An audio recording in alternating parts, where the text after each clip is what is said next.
mes aïeux! Aujourd'hui on se retrouve pour une nouvelle vidéo comme vous avez pu voir dans le titre mes aïeux. C'est un concept que oui, je n'avais jamais fait. On va l'entamer aujourd'hui mes aïeux, ce concept, bien évidemment. Comme vous avez pu voir dans le titre mes aïeux, aujourd'hui c'est un nouveau concept et je me suis dit qu'on va peut-être partir là-dessus parce que ça peut être une bonne idée. Franchement, moi qui vous raconte des petites histoires d'horreur, des histoires d'horreur vraies en plus, donc franchement, ça peut être bien cool là-dessus, tu vois. Voir si vous arrivez à dormir après toutes ces histoires.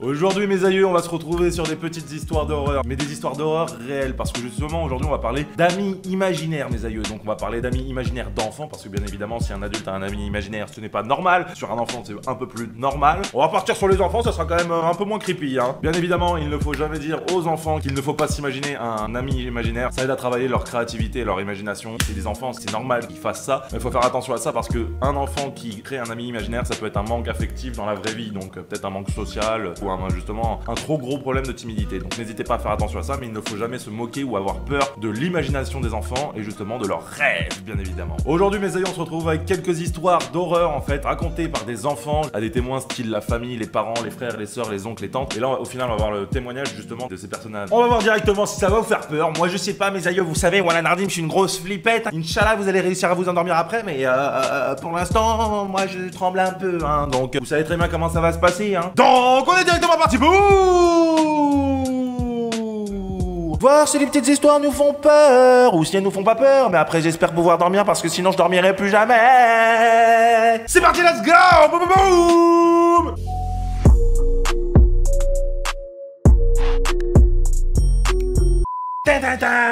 Ambiance un peu creepy, les LED rouges et tout. Ah c'est fort hein, quand même. Ouais c'est fort, je sais que c'est fort. On est parti directement mes aïeux pour la première histoire. Le capitaine commanditaire. On est parti directement dans la première mes aïeux. Le parent d'un de mes élèves m'a raconté lors d'une réunion qu'elle était inquiète pour son fils de 7 ans qui lui parlait d'un fantôme invisible. Oui déjà tu peux t'inquiéter Ruyette, tu peux t'inquiéter si ton enfant te parle de fantôme invisible. Voilà Nardim, il faut s'inquiéter déjà hein. Avec qui il discutait et jouait dans sa chambre. Il disait que le fantôme s'appelait le capitaine.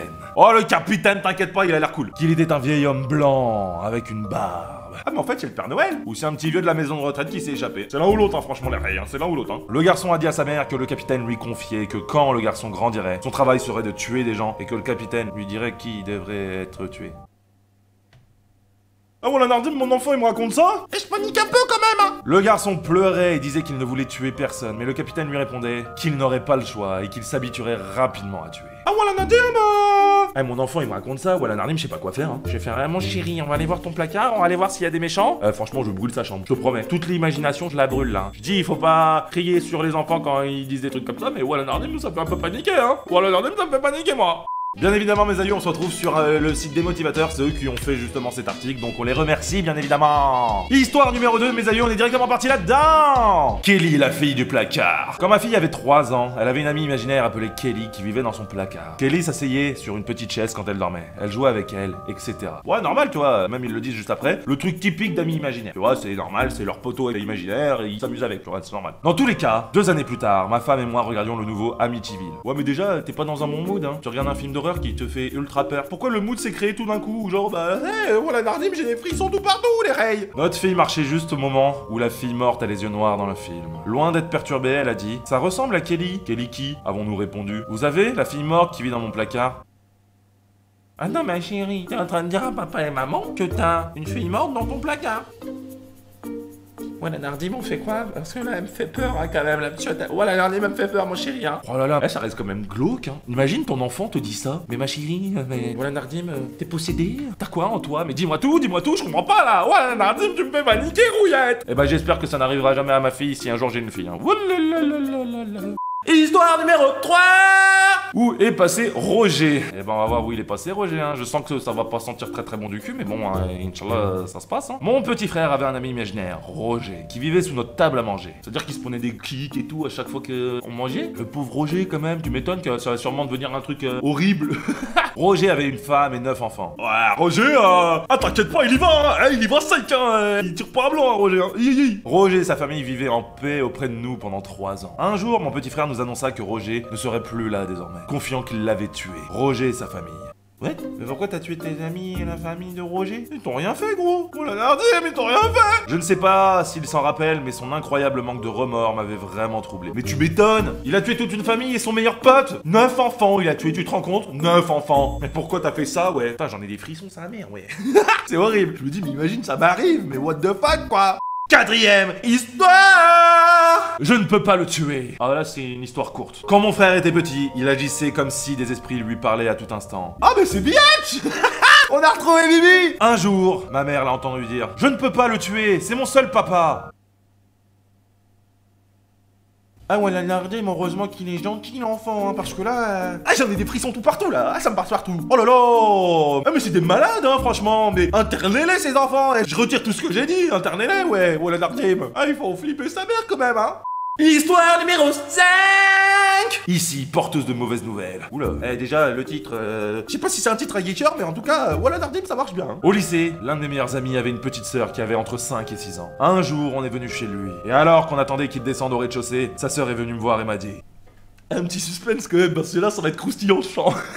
Ici m'a dit de te demander si tu savais quand tu allais mourir. J'ai rigolé de façon nerveuse à la question, morbide, mais je savais tout sur Ici, son ami imaginaire. Voilà Nardim, une petite de 5-6 ans vient me dire ça, qui est pas forcément censé savoir ce que c'est la mort à cet âge-là, ou a une vague idée, mais tu vois, n'est pas sûr. Voilà Nardim, je rigole pas, hein. Je fais alors, tu vas me montrer qui c'est ici, on va aller la voir, on va aller la chiffonner en deux, d'accord? Parce que là, voilà Nardim, ma chérie, tu me fais peur, ok? Ok? Je l'ai même aidé à faire un dessin de lui une fois. Mais il ressemble à quoi alors? Donc j'ai joué le jeu et dit, non, bien sûr non, personne ne sait. Quand je serai très vieille, j'espère. La fille secoua sa tête et a dit non, ici veut que je te dise que ce sera pour ce soir. Ah voilà Nardim ma chérie, on va aller encore plus chiffonner ici parce que voilà Nardim, moi je veux pas mourir ce soir hein. Non mais imaginez quand même, c'est ouf ça. Parce que c'est tiré de l'imagination d'un enfant. Enfin j'espère que c'est pas des vrais esprits, tu vois, parce que voilà Nardim là ça serait bizarre quand même. Mais imagine tout ça vient de l'imagination d'un enfant. Déjà parler de mort et tout. Et en plus, là c'est genre avec un adulte quoi, tu vois, un mec plus âgé, enfin une meuf ou enfin une personne quoi, tu vois. Et il dit ça. Voilà Nardim, moi je m'inquiète hein. Ah je m'inquiète hein. Voilà Nardim, si un jour j'ai des enfants, me faites jamais ça, voilà Nardim, où je vous déshérite direct, hein. Même si j'ai rien à hériter, je vous déshérite direct. Histoire numéro 6. Les jumeaux télépathes. Quand j'avais 16 ans, je faisais du babysitting et je gardais des jumeaux qui étaient en maternelle. Ils parlaient toujours d'un homme en costume de lapin de Pâques et ils en avaient très peur. Un jour, je les gardais et l'un d'eux, Matt, prenait sa douche. J'étais avec son frère en train de regarder la télévision et soudainement il me dit « Tu dois aller voir Matt !» Quelques secondes plus tard, Matt criait « Il est là! Il est là !» Ah, j'ai peur! J'ai couru dans les escaliers et je suis allé vérifier toutes les pièces pour qu'il se calme. Je ne suis pas certaine de quelle partie de l'expérience m'a le fait plus flipper. Mais tu m'étonnes. Putain, mais imagine! J'ai gardé des enfants, moi, tu vois, 2 frères. Bon, c'était pas des jumeaux, certes. Donc là, en plus, il y a le truc, c'est des jumeaux, donc ils ont une connexion, ils arrivent à se relier. Imagine, t'es pépère devant Miraculous, au calme, devant la télé, tu vois, tranquille. Et là, tout d'un coup, t'as le petit haut à côté de toi qui te dit « Va voir Matt !» Et tu fais « Mais calme-toi, gros, tu veux un Kinder, un truc comme ça, tu vois. » Et 2 secondes après, t'entends l'autre là-haut qui est dans sa douche, l'autre jumeau, il est là! Il est là! Ah voilà Nardim, je prends mes affaires et je me casse. Hein. Allez, bonne soirée à vous. Hein. Oh, imagine la frayeur, Rouya, mais c'est pas possible. Moi, les parents, le soir, ils rentrent. Alors, la journée s'est bien passée? Oui, très bien, y a pas de problème. Ils ont bien mangé, ils sont allés au sport, ils ont pris leur goûter, tout bien.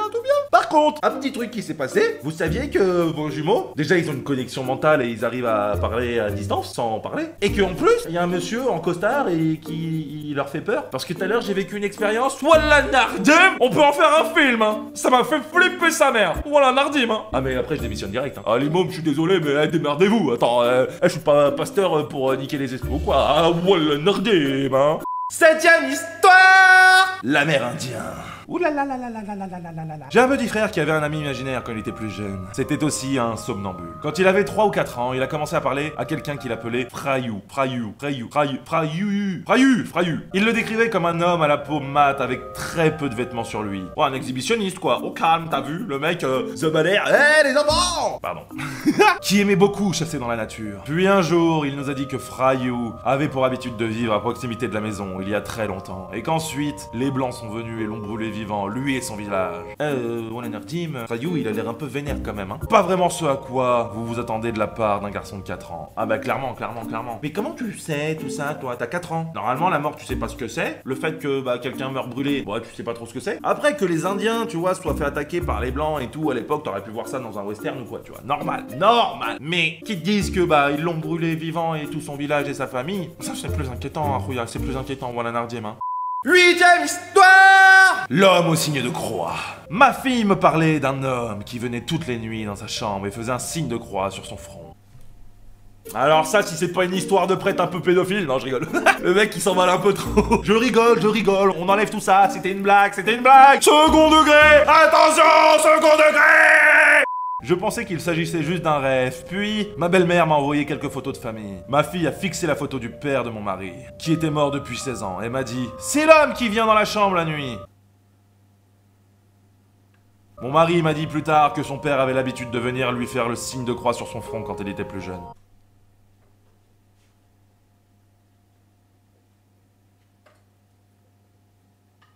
Voilà Nardim, j'ai un peu peur, hein. Ça te sent ou pas? Dites-vous que j'ai un peu peur, hein. Voilà Nardim, hein. Mais là, c'est même plus imaginaire, c'est des esprits, putain. Comment il a pu savoir ça, le môme? Enfin, la môme. Oh là. Pourquoi j'ai fait cette vidéo, franchement? N'hésitez pas à mettre le like, hein, parce que voilà Nardim, là, j'ai les tétons, ils peuvent couper des bûches tellement j'ai des frissons, hein. Voilà Nardim. Histoire numéro 9. La punition. J'avais 17 ans et je gardais le fils de 6 ans d'un couple d'amis de mes parents. Il était au lit depuis quelques heures et j'ai entrouvert la porte de sa chambre pour vérifier que tout allait bien. Il n'était pas au lit et quand j'ai ouvert, je l'ai vu qui se tenait là, dans le coin, face au mur. Hey, tu vas dans ton lit, hein, Timothée. Tout de suite, tu vas dans ton lit, Timothée. Voilà, Nardim, tu me fais flipper. Le truc le plus glauque que j'ai jamais vu. Je lui ai demandé ce qu'il faisait et tout ce qu'il a fait, c'est se retourner, sourire et mettre son doigt sur ses lèvres en me disant « Chut, laisse-nous, c'est ma punition. » Timothée, attention, hein. Tu vas dans le lit tout de suite. Oui, j'appelle tes parents parce que là, j'ai un peu peur quand même, hein. Mais je suis gentil, je te donne des bonbons et tout, et toi, tu me fais ça. Timothée, et ton copain, allez vous coucher tout de suite. Ouais, Nardim, j'essaye d'être crédible, là, mais j'ai peur, sa mère, là. J'ai peur. Oh là là, mais mes aïeux. Bizarrement, ça me donne encore moins envie d'avoir des enfants pour l'instant. Ah ouais, la Nardim, hein. Je suis trop jeune pour ça, tu vois. J'estime avoir un enfant entre 28 et 32 ans, tu vois. C'est une tranche d'âge, tu vois. J'aimerais bien, tu vois, je pense. Tu vois ma situation, on verra ça plus tard, mais là, à mon âge, je me dis, ça serait bien. Ah bah là, je rajoute des années, hein. Voilà, Nardim, hein. Peut-être jamais. Dernière histoire! L'ami mauvais. Un de mes potes est allé dîner chez l'un de ses professeurs de lycée, sa femme et leur fils de 4 ans. Ce dernier n'arrêtait de regarder nerveusement le couloir situé derrière mon pote. Le professeur demanda à son fils s'il voyait l'un de ses amis. Le fils acquiesça. Bon ami ou mauvais ami? Demanda le professeur. Mauvais ami, répondit le fils. Déjà tu bouffes chez ton prof, donc c'est quand même chelou. Enfin c'est pas chelou, mais moi c'est un truc qui m'est jamais arrivé, tu vois. Et là tu vois le père qui parle à l'enfant. Bon ami ou mauvais ami? Alors que c'est un truc qui se passe derrière toi, tu vois. Ouais, je regarde en même temps mon retour parce que... Ah, je suis une flippette, on se rappelle. Un truc qui se passe derrière toi, tu vois. Et il voit quelque chose, lui, que toi, tu ne vois pas et que personne autour de la table ne voit non plus, tu vois. Et il lui fait, un ami ou mauvais ami? Et bien évidemment, l'enfant répond, mauvais ami. À ce moment-là, tu tiltes que ça sent pas bon pour ton cul, hein, franchement, vu que c'est derrière toi. Hein. Ah, ouais, la Nardim. Mon ami lui demanda, pourquoi est-il mauvais? Le garçon regarda mon ami et lui murmura, il a des mains aiguisées. Oh bah c'est soit Freddy, soit c'est Edouard Romain d'Argent. Donc soit il te fait une petite coupe bien, t'as vu? Soit t'es dans la merde sa mère et tes rêves ils vont prendre cher. Mais comment tu peux? Ah putain, mais ça je comprends pas. Hein. Je sais pas si c'est la réaction que j'aurais par rapport à mon enfant ou mes enfants si ça leur arrive. À un moment, tu peux pas dire bah bon ami ou mauvais ami. Mon chéri, le mauvais ami, faut que tu l'oublies parce qu'il va te traumatiser. Voilà Nardim, j'espère qu'il existe pas parce que là tu dis qu'il est là, moi je le vois pas, tu vois? Ouais, parce qu'à un moment tu t'énerves, tu fais gros, tu me fais flipper gros. À un moment, voilà quoi. Voilà Nardim, hein. Ça fait peur, ça fait peur. Et voilà mes aïeux, c'est la fin de cette vidéo, j'espère qu'elle vous a plu. N'hésitez pas à me dire en commentaire mes aïeux si vous est déjà arrivé des choses comme ça par rapport aux amis imaginaires, aux enfants et tout, des trucs chelous. Donnez-moi des bonnes histoires d'horreur et justement, s'il y en a des très bonnes, je pourrais peut-être en faire une nouvelle vidéo et les lire justement de vos histoires d'horreur. Donc n'hésitez pas à me faire ça en commentaire mes aïeux, mais essayez que ça soit vrai quand même, hein. Je le verrai de toute façon si c'est pas vrai ou pas. Donc n'hésitez pas à me dire si ce concept vous plaît, si justement lire vos histoires d'horreur qui vous sont arrivées ou qui sont arrivées à des gens que vous avez connus vous plairait. Donc n'hésitez pas à me le dire en commentaire mes aïeux aussi. N'hésitez pas aussi mes aïeux à lâcher le petit like, à vous abonner et n'hésitez pas aussi à mettre la petite cloche, ça me fait toujours plaisir. N'hésitez pas à partager cette vidéo parce que voilà Nardim, c'est qualitatif hein. Les concepts du dimanche maintenant, oh lolo hein. Ça envoie du pâté sa mère. Voilà Nardim, ça envoie du pâté sa mère mes aïeux. N'hésitez pas aussi mes aïeux à me rejoindre sur mes réseaux sociaux, Facebook, Twitter, Instagram, surtout Twitter et Instagram parce que j'adore ces réseaux sociaux. N'hésitez pas à me rejoindre, c'est qualitatif. On partage, on communique, on rigole, vous êtes au courant de tout. À un moment, pourquoi ne pas s'abonner les rails? Et en plus, vous savez quoi? C'est gratuit. Et sur ça mes aïeux, on peut se dire à la prochaine. Bisous.